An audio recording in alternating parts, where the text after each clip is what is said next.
Everyone was pretty well the same rank when I first started. You had your A-grade fireman and your second-grade fireman, your third-grade fireman. So you had a few different ranks, but we were all firemen.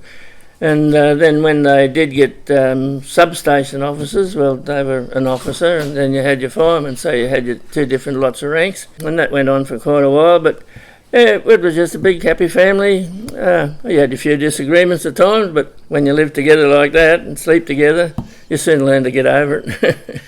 Well, every town had its own local board, and they were autonomous. Then, don't quote me for sure, mid-80s, I suppose, when the government took us over, then the Queensland Fire Service was born, and all the structure come from the fellas in Brisbane.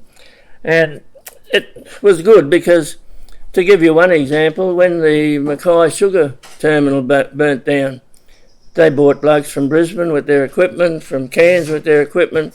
There was even a destroyer, an American destroyer there. No one's hose fitted because we all had different sort of couplings. So, of course, it burnt to the ground. So if you transferred or put in for a job at another fire station, you knew when you went there it was pretty well the same as what you were doing back in Bundaberg. Yeah, I remember one time we had the Bagara pub burnt down on the corner there. I was still an auxiliary. I got called into that, and the old fire chief was waiting at the fire station to get extra men. Hop in, mate, we're going. So off we went, and when we pulled up on the corner where the fire was, there was a hose going into the front door. They were the old batwing doors, and one of our fellas was in there, and I looked up at the roof and I could see the roof starting to come down. I thought, oh, geez, this is not good. I raced in there and Desi Bauer, his name was, and I said, Des, it's coming down. He shot through and I didn't make it. The roof come down. All I can remember is, get me boots off. The straight above us was the toilets, and in them days it was all lead, the pipe where all the rubbish went out, it was all lead, it all melted and come down, went in my boots. I'm the only one, and still am, the only person that started off as an auxiliary and went right through to be the fire chief, or the officer in charge as they called it when I retired. So I just kept working my way through and got promotions. I was the first station officer in the Bundaberg Fire Brigade.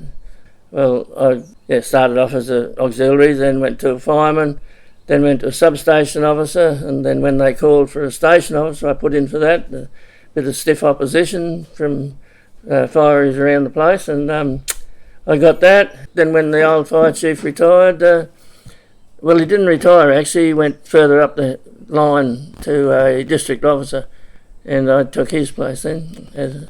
In about 1988, 89, I come to the fire station one morning, 8 o'clock. By that time I was just working day shift.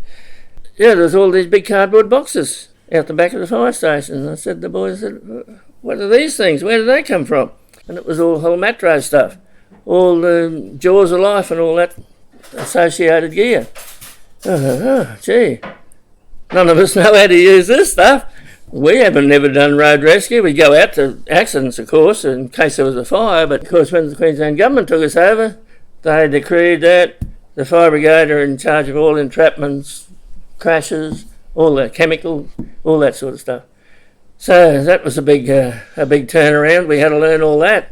I said, oh, well, the officer in charge then, the fire chief then, turned around to me, and when he came in and he said, well, you're off for a month and learn all about this and then come back and you're in charge of road rescue. I thought, oh, thanks very much. It's a pretty close-knit community, a fire brigade.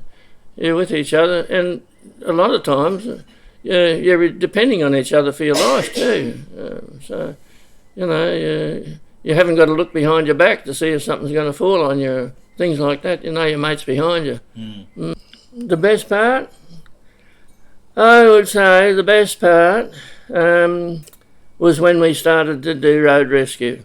It was the most rewarding part because, like I said before, nearly every time we went out, we were saving someone's life. That was the most rewarding part for me anyway, and I loved using that gear.